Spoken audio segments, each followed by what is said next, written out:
Hello everyone, this is Bharat और आज की इस वीडियो में हम बात करने वाले 5 ऐसी चीज़ों के बारे में जिन्हें लोग सच मानते हैं और कुछ हमें स्कूल्स में भी पढ़ाई गई हैं, लेकिन वो है नहीं। बेसिकली है क्या, ये मिथ्स हैं जो स्पेस के या हमारे आसपास की चीज़ों के बारे में है। तो आज के जो टॉपिक है उसमें 5 मिथ्स मैं आपको बताने वाला हूँ जो स्पेस के बारे में हम सब शुरू से मानते आ रहे हैं कि ऐसा है। अभी कुछ लोग मानते हैं ऐसा है, कुछ लोग हालांकि जानते भी होंगे कि सही क्या है, और उनमें से कुछ चीज़ें हमें स्कूल में भी बताई गई है कि हाँ ऐसा होता है, लेकिन वो बेसिकली मिथ है, सच नहीं है। उनके पीछे जो फैक्ट है वो मैं आपको एक्सप्लेन करूंगा। तो वीडियो को पूरा देखिए, चैनल को सब्सक्राइब कीजिए, वीडियो आपको पसंद आती है लाइक और शेयर जरूर कीजिए, कमेंट्स में अपने क्वेश्चंस लिखिए, अपने फ्रेंड्स के साथ वीडियो को शेयर कीजिए। तो शुरू करते हैं। सबसे पहला मिथ है सूरज पीला है और ये आपका गोला है। नंबर 2 पे आता है कि चांद धरती का रोज एक चक्कर लगा लेता है। तीसरे नंबर पर है कि मून की कोई डार्क साइड है।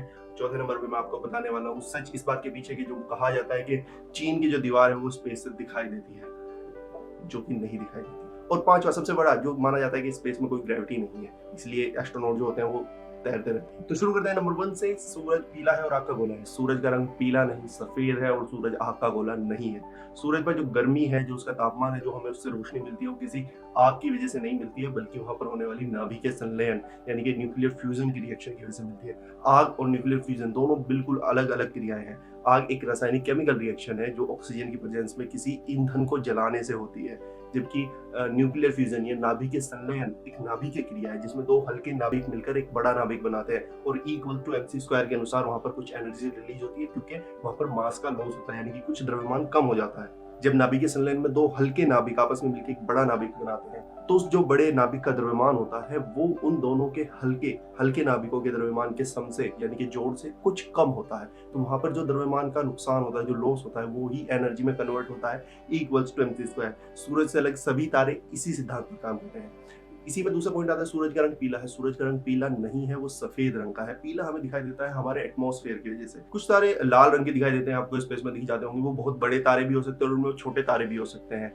ये बात इस बात पर निर्भर करती है कि तारे का रंग जो है उसके द्रव्यमान पर नहीं, उसके तापमान के आधार पर होगा। जो रक्त महादानव तारे होते हैं अपने जीवन के अंतिम दौर में होते हैं, वो बहुत बड़े हो जाते हैं और उनका जो तापमान है वो बहुत कम हो जाता है, इसलिए उनका जो रंग है वो लाल होने लगता है। सफेद जो तारे होते हैं और जो बहुत अधिक तापमान वाले तारे होते हैं, उनका रंग नीला हो जाता है। सूर्य का रंग सफेद है। हमारे एटमॉस्फेयर में जब सूरज की रोशनी आती है तो हमारा एटमॉस्फेयर जो हाई एनर्जी यानी कि ब्लू लाइट होता है उसे बिखरा देता है। उसके बिखर जाने के कारण जो लाइट बचती है, अगली जो वेवलेंथ आती है वो येलो बचती है। शाम के समय जब सूरज छिपता है, यही सूरज लाल रंग का दिखने लगता है। कारण ये होता है कि वो पीली लाइट में बिखर जाती है और सिर्फ आखिरी की जो वेवलेंथ होती है लाल वाली, वो बचती है और सूरज में लाल दिखाई देता है। अगर आप स्पेस से सूरज को देखेंगे या किसी ऐसी जगह से जहां पर वायुमंडल नहीं है, जैसे कि चांद से अगर सूरज को देखा जाए, तो वो सफेद दिखाई देता है। वहां पर उसकी रोशनी भी जो है वो सफेद ही आती है। आप ऐसे बहुत सारी वीडियोस में देख सकते हैं। नेक्स्ट आता है कि चांद पृथ्वी का रोजाना एक चक्कर लगा लेता है। ये बात शुरू से मानी जाती है, पहले सूरज के बारे में और बाकी चांद तारों के बारे में। यहाँ तक कि कहा जाता है कि पृथ्वी धरती जो है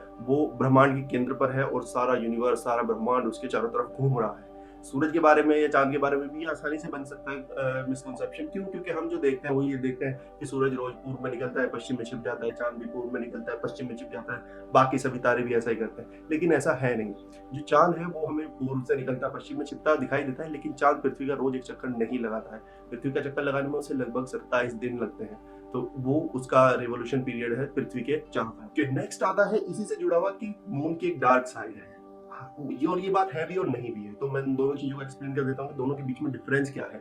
एक्चुअल में जो मून है वो अर्थ के साथ एक टाइडल फोर्स से बंधा हुआ है। टाइडल फोर्स क्या होती है ये मैं आपको भी बताऊंगा, लेकिन इस टाइडल फोर्स की वजह से हो क्या रहा है कि हम चांद का सिर्फ एक ही हिस्सा देख सकते हैं, दूसरा हिस्सा हम कभी देख नहीं सकते। तो अर्थ से देखने के हिसाब से वो डार्क साइड हुई कि हम उसे कभी देख नहीं सकते। लेकिन ऐसा नहीं है कि वहां पर कभी रोशनी जाती ही नहीं है, वहां पर रोशनी जाती है। और सबसे अच्छा उदाहरण इसका वही होता है कि जिस दिन सूर्य ग्रहण होता है या अमावस के दिन, सूर्य ग्रहण वाले दिन हम चांद का वो हिस्सा देखते हैं जो हमारी तरफ हमेशा से होता है। हम उस दिन भी वो हिस्सा देख रहे होते हैं, लेकिन दूसरा हिस्सा वो जो सूरज के जस्ट सामने होता है, उस पर सबसे ज्यादा धूप उस दिन पड़ रही होती है। तो अमावस के दिन क्या होता है, हमें चांद दिखाई नहीं देता, क्योंकि सूरज के साथ साथ उदय होता है, लगभग साथ साथ उसके अस्त हो जाता है। लेकिन उसका जो दूसरा हिस्सा जो अर्थ से कभी दिखाई नहीं देता, उस पर सूरज की रोशनी पड़ रही होती है। तो हमारे पॉइंट पर टाइडल फोर्स क्या है। देखिए, अंतरिक्ष में जितने भी पिंड हैं, जितने बड़े हैं, उनके पास उतनी ही ज्यादा गुरुत्वाकर्षण शक्ति है। अर्थ के पास चांद से ज्यादा गुरुत्वाकर्षण शक्ति है। तो अर्थ की गुरुत्वाकर्षण शक्ति चांद को अपनी तरफ खींचती भी है, और चांद जो मोशन कर रहा है अर्थ के अराउंड, उसके हिसाब से वो अपनी जगह बंधा भी रहता है। हालांकि कुछ स्टडीज के हिसाब से चीजें कैलकुलेट की गई है कि चांद पृथ्वी से धीरे धीरे दूर जा रहा है, लेकिन वो एक अलग बात है। टाइडल फोर्स क्या होती है, मान के चलिए, मैं इसको सिंपल से एग्जांपल से बताना चाहता हूँ। आपके पास दो मैग्नेट्स हैं, आपने एक मैग्नेट, दोनों मैग्नेट पास पास रखी हुई हैं, तो वो दोनों एक दूसरे से बंधे रहेंगे। मतलब कि अगर आप एक छोटी 2 मैग्नेट है आपके पास, एक बड़ी और एक हल्की, तो हल्की छोटे वाली मैग्नेट को अगर आप थोड़ा बहुत मूव कराते हैं तो उस पर उस बड़ी मैग्नेट का फोर्स का इफेक्ट आप फील करेंगे। तो होगा कि जब आप छोटी मैग्नेट को मूव कराना चाहते हैं, आप उस पर फील कर रहे हैं बड़ी मैग्नेट की फोर्स। तो यही चीज होती है जब कोई दो प्लैनेट्स या एक प्लैनेट और उसका सैटेलाइट, जैसे कि अर्थ और मून है, पास पास है, तो मून पर फील होती है अर्थ की ग्रेविटेशनल फोर्स। तो अब अगर मून रोटेट करना चाहता है, यानी कि आप वही छोटी मैग्नेट को रोटेट कराना चाहते हैं, तो उस बड़ी मैग्नेट की वजह से उसके रोटेशन पे इफेक्ट पड़ेगा। तो अब आप कर क्या रहे हैं, उस छोटी मैग्नेट को रोटेट कराइए, बड़ी मैग्नेट को दूर हटाकर, वो अच्छे से रोटेट करेगी। लेकिन अगर आपने बड़ी मैग्नेट उसके पास रखी है और फिर उसे रोटेट करा रहे हैं, अब उसके रोटेशन पे फर्क पड़ जाएगा। क्यों? क्योंकि जो उनका मैग्नेटिक फील्ड है वो उसे किसी भी तरह के मूवमेंट से रोकेगा। क्योंकि जो गुरुत्वाकर्षण शक्ति है, जैसे कि ग्रेविटेशनल फोर्स है, वो पृथ्वी की ग्रेविटेशनल फोर्स चांद को किसी भी तरह के मूवमेंट से रोकेगी और अपनी तरफ खींचना चाहेगी। लेकिन चांद फिलहाल चक्कर काट रहा है, उसके साथ रोटेशन कर रहा है, तो रोटेशन वाली फोर्स को जो है उसने इस तरीके से रोका हुआ है, इफेक्ट किया हुआ है कि वो अर्थ की तरफ हमेशा, ये अर्थ है, ये चांद है, तो ये हमेशा इसकी तरफ फेस करता हुआ ही घूम पाता है। इस वीडियो में आप ध्यान से देख सकते हैं, मैंने एक एनिमेशन बनाया है छोटा सा।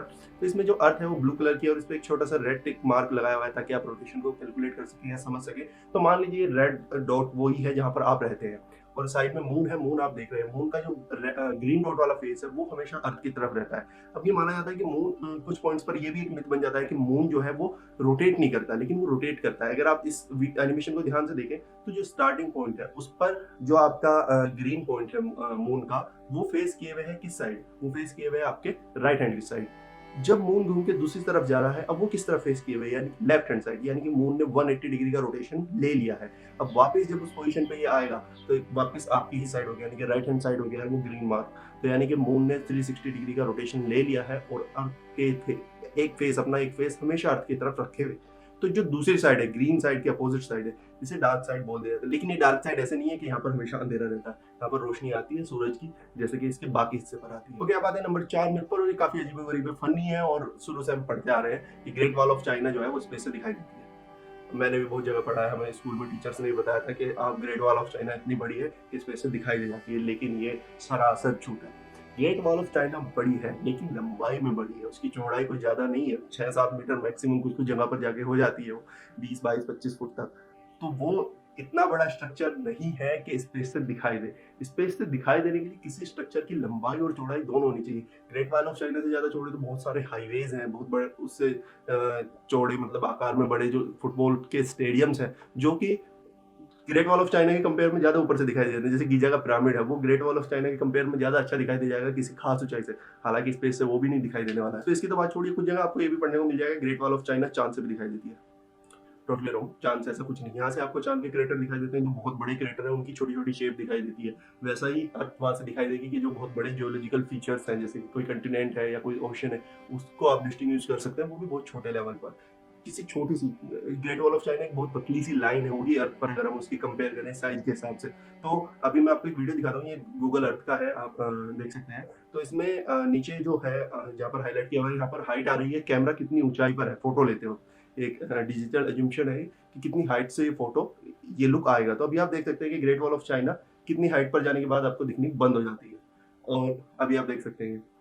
और अगर हम बात करें गीजा की पिरामिड की, तो वो इससे ज्यादा हाइट से दिख जाएगा। अगर ये अब गीजा के पिरामिड पर चलते हैं और यहाँ से देखते हैं कि गीजा का पिरामिड कितनी हाइट से दिख जाता है, तो आप देख सकते हैं कि गीजा का पिरामिड जो है वो ज्यादा विजिबल है compare to great wall of China. और ये जो मिथ है मैं आपको बता, इसके बारे में नासा की वेबसाइट पर भी लिखा हुआ है कि 1938 में किसी वजह से ये मिथ चला था। उस टाइम तक तो स्पेस में भी कोई नहीं गया था, ऐसा कहा।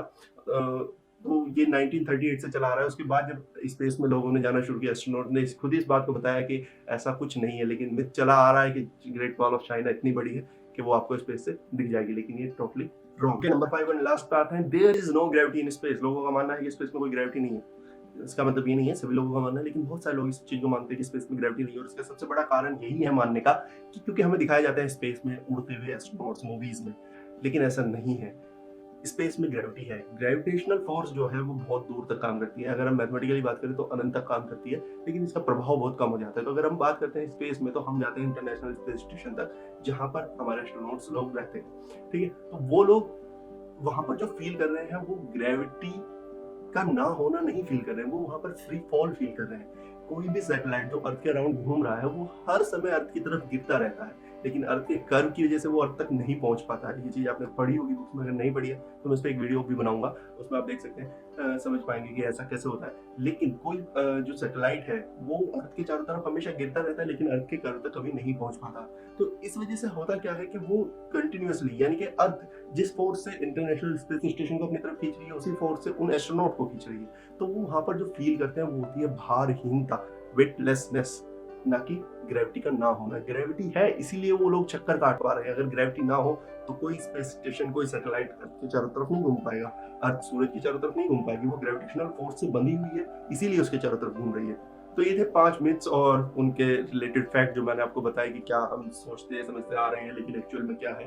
अगर आपको ऐसी वीडियोस और भी देखनी है तो मुझे बताइए, या कुछ ऐसे मिथ्स जो आपने कभी पढ़े हो, सुने हो, जिनके बारे में आप जानना चाहते हो, कमेंट्स में जरूर लिखिए। मैं अगर आप ऐसे मिथ्स लिखते हैं तो मैं उन पर भी आने वाले टाइम में वीडियो बनाऊंगा। Thanks for watching.